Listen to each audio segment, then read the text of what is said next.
Hey guys, I'm coming to you from a classroom today instead of my usual kitchen table because I needed to come into this building to use some of the supplies that I left behind. Today we're going to be building a homemade wind-up propeller. And so first I'm going to walk you through some of the equipment I'm going to be using for this, and then we'll go through and talk about exactly what we're going to do with all of these things.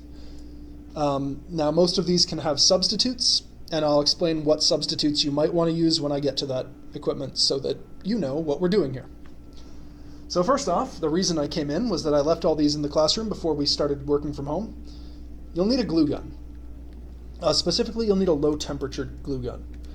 The low temperature is because we are going to be hot gluing things to plastic, to thin plastic, and if we used a high temperature glue gun, it would melt that thin plastic. So in order to keep things actually working properly, we need a low temperature gun so that we don't melt something else that we're working with. We're also going to need a hobby knife or very good scissors. Now I happen to have a good hobby knife handy. This is just a very sharp blade. An X-Acto knife will do the job. Or again, really good scissors, but since you're going to probably be making some precision cuts, this might be your better bet. We're going to need needle nose pliers. There's nothing else I can really say about those. They're needle nose pliers. You are going to need an empty and clean 2-liter plastic bottle. This at one point held iced tea, but then I drank a lot of iced tea. You're going to need some plastic straws, or even better for part of this, this is a Q-tip, but not the usual kind of Q-tip. This doesn't have a wooden stick to it, or a cardboard one. Instead, if I clip it, I can show you. These Q-tips are the kind that have a hollow plastic stick. So if you can get one of these can be even better than straws. You're going to need that for part of this, but you will also need straws for part of the base as well. So you're going to need both if you can. Just straws will do if you can't get a hold of those Q-tips. Something a bit more sturdy, but roughly the same length and shape as a straw. I've got barbecue skewers here. That'll work too. You're going to need a rubber band. You're going to need a push pin. And you are going to need a paper clip. That's all your materials. Let's talk about what we're going to do with them. Okay, now the first thing I'm going to need if I'm building a propeller is pretty obviously the blades. Now the blades are going to be made out of this empty soda bottle. So what I'm going to do with it is I'm going to mark, using a ruler, a 2 centimeter by 7 centimeter rectangle. I'm going to make 2 of those. Those are going to be my blades. I'm not going to record that because you don't need to see me measuring and figuring that out, but in a second I will have 2 blades in my hand. And there we have it. 2 blades. 2 centimeter by 7 centimeter rectangles cut out of the bottle. Now notice, because we're going for an airfoil shape here, I cut them out along the side so that the curve of the bottle does create a curve along the top of this blade. It's a very slight curve, but it is there. If I cut them out the other way, the curve would be going along the whole thing, and it wouldn't quite work out that way. So for an airfoil shape, you want to cut it so that the long way goes along the long side of the bottle. Alright, now we have our blades. What next? Now the next thing I'm going to need to do is take this paper clip and cut it into 2 chunks that I can then bend into hooks. Those are going to be really necessary later on when we start to use our rubber bands. So let's do that. There we go, couple of hooks. Now these hooks I made using these needle nose pliers. I just cut my paper clip in half and bent it around until it was in this shape. That's what you're going to need to do as well. Now I'm going to need one of these hooks for now. So I'm going to take one hook and my propeller blades, as well as I'm going to cut this Q-tip, or straw if you'd rather, so that I have a small hollow tube that this guy can fit through. So let's do that. Alright, there's my tube. I might also take a second section of tube Again, this is one of those Q-tip things that is hollow. See if you can see it in there. Focus isn't great, but I hope you get the idea. You should be able to see daylight through it. Now I'm going to do a couple of things with this. The first is I'm going to put the tube around the outside of this hook. I'm going to need this to be able to spin freely inside the tube.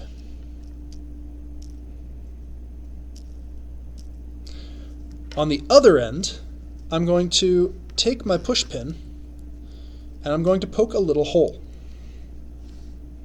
Make sure the camera can see me. As much in the middle as possible. In fact, I'm going to go so far as measuring it, seeing that it is 3 centimeters across. I'm going to put a dot halfway across at 1.5 centimeters. There we go. And I'm going to puncture it through that dot. And this is going to be what I attach our propeller blades to. It's going to go at the end of the pole. At the end of the paperclip, my bad. Now, to make this all work as nicely as possible, I'm also going to use a dab of hot glue as I do this to make sure it's all secure and stays in place. So if you don't mind, now that I have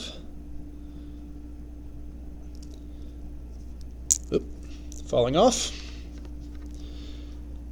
Now that I have this attached to here, just like that, again, able to spin.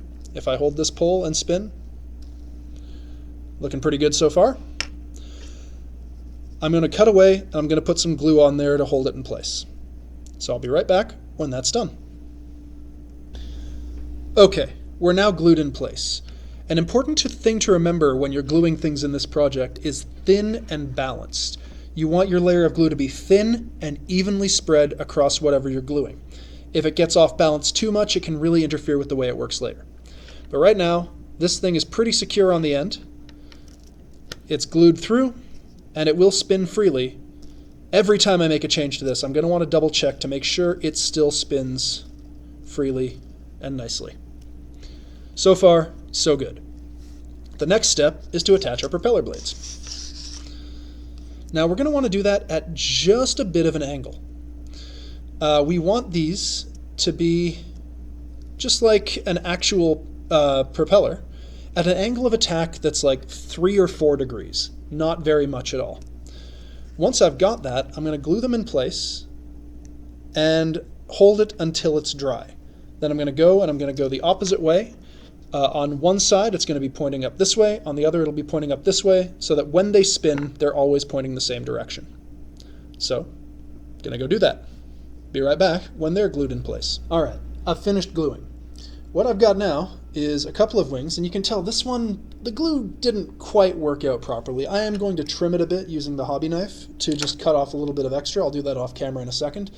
But for right now, we're at the stage where we've got our wings, we've got them attached so that they can spin, or our wings, our propeller blades, and we've got them so that they're at an angle, where you can see if I spin them clockwise, the leading edge is pointed up.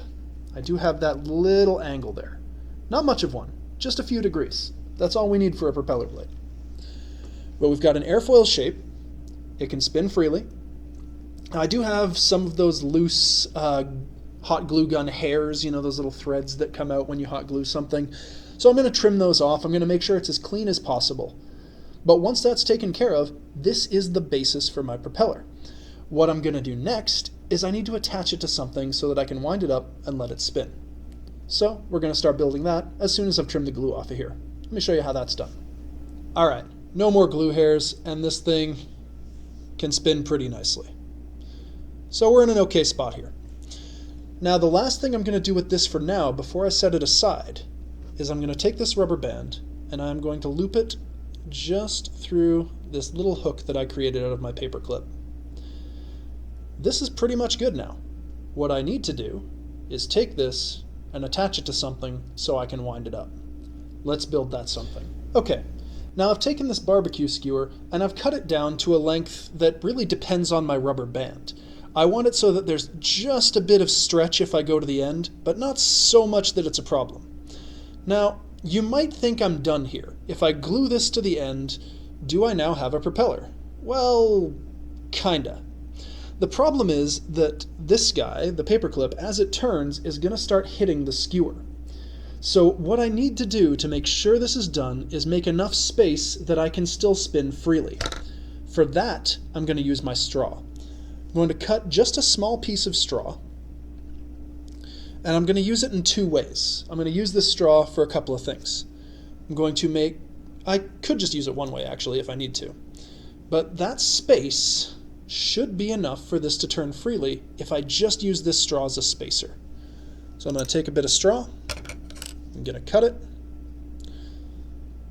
just enough so that it will not get in the way as this spins. That's all I need.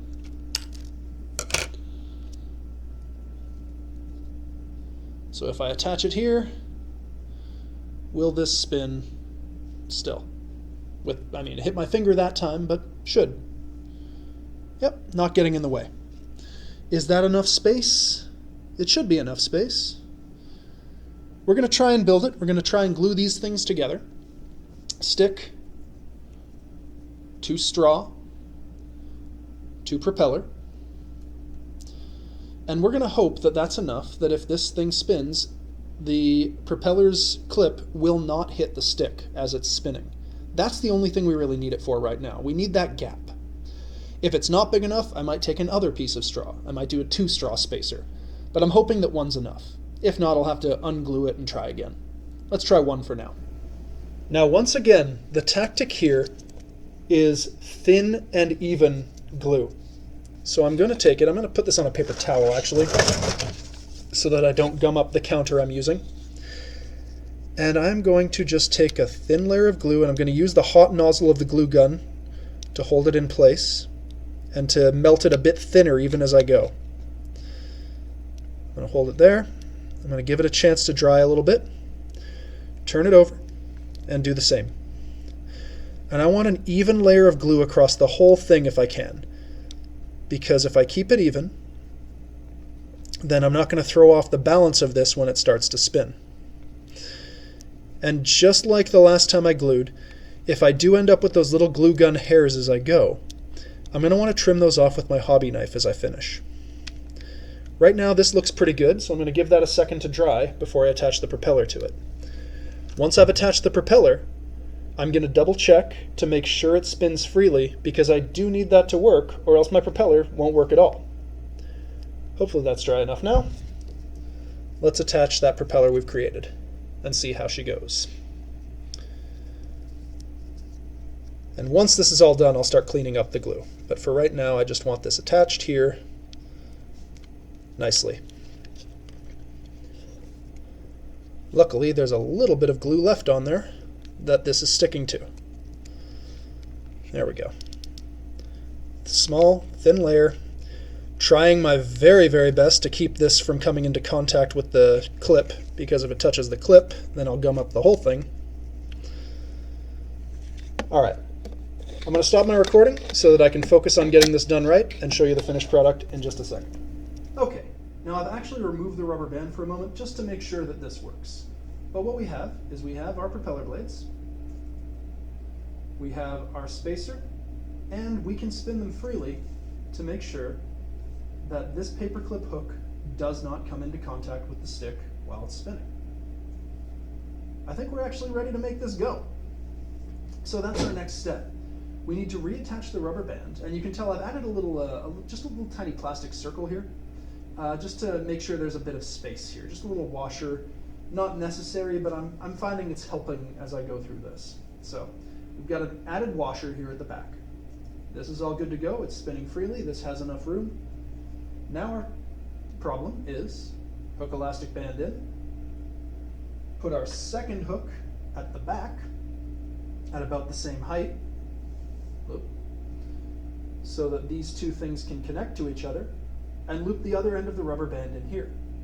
Then we should have a wind-up propeller ready to go that can be attached to a paper airplane or anything else.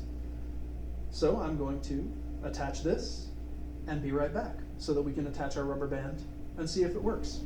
Okay, and you can see at the back here I've added another piece of spacer straw. That's for two reasons. One is for stability. This will just hold together better if I have this glued to two things rather than glued to one. The bigger the surface area I'm attaching it to, the more stable it will be. And the other is to make sure that this loop and this loop are at roughly the same height. This will work better if they're at the same height. So I know this loop is just above this spacer. So if I have a spacer here and keep this loop just above it, this is going to work better than if they're coming into contact with the stick or getting in the way of things. We should be about ready to go here, except for one last thing. There's a little tail left on here, and there are still some little glue gun hairs and some uneven bits along this gluing that I've done. So I'm going to use my hobby knife and my wire cutters. I'm going to take care of both of those. Then it's time to attach the rubber band and let this sucker go. All right, my little scraps are taken care of. Let's do this thing. I'm going to loop it through the back here. I'm going to attach the rubber band over on the other end, in here. And now, if I wind up counterclockwise, this thing is going to spin clockwise.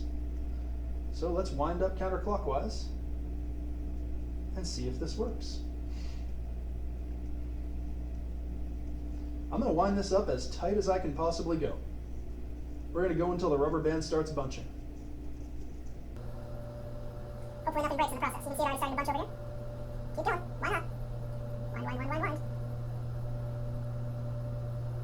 I can feel there's a little bit of rough glue on there somewhere. I am running into some difficulty. If this doesn't work properly, I might use my hobby knife to trim off some more rough edges. I didn't take quite as much time trimming this as I'd like to, but I'm in a hurry. Trying to get this recorded for you people. Alright, you might notice again the blades are at just enough of an angle. The angle of attack on a propeller blade, to remind you of what we discussed in class, is ideally between 3 and 5 degrees. I aimed for about 4, but I was eyeballing it myself. If you want to use a protractor, or cut out a piece of paper with a 4-degree angle to help you guide, that could be very useful in this case. I'm starting to feel resistance as I wind this thing. This is going for quite a while, huh? Now when I let go, hopefully, we have a spinning propeller blade. I can feel the air being pushed back along my fingers, and if I attach this to a paper airplane, this would keep it in flight. The more I wind it, the longer that thing's going to spin for. Not bad. That's your propeller. So, if you wanted to build a powered propeller, that's how you could do it. Good luck to you guys. Let's do this one more time here, just because it's kind of fun. All right, that's it. Have yourselves a great day, guys. Good luck attaching this to something, because you could. You could use this as the basis for a wind-up airplane. Building something with the rest of what we've learned in class this year, this will work.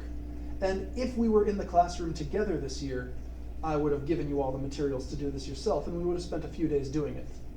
Unfortunately, since you're at home, you might have to make do with my demonstration. You might have to build something a little bit simpler on your own. But anyway, we're done. And we've got a propeller if you followed these steps. All right. Good luck taking to the skies, grade 6.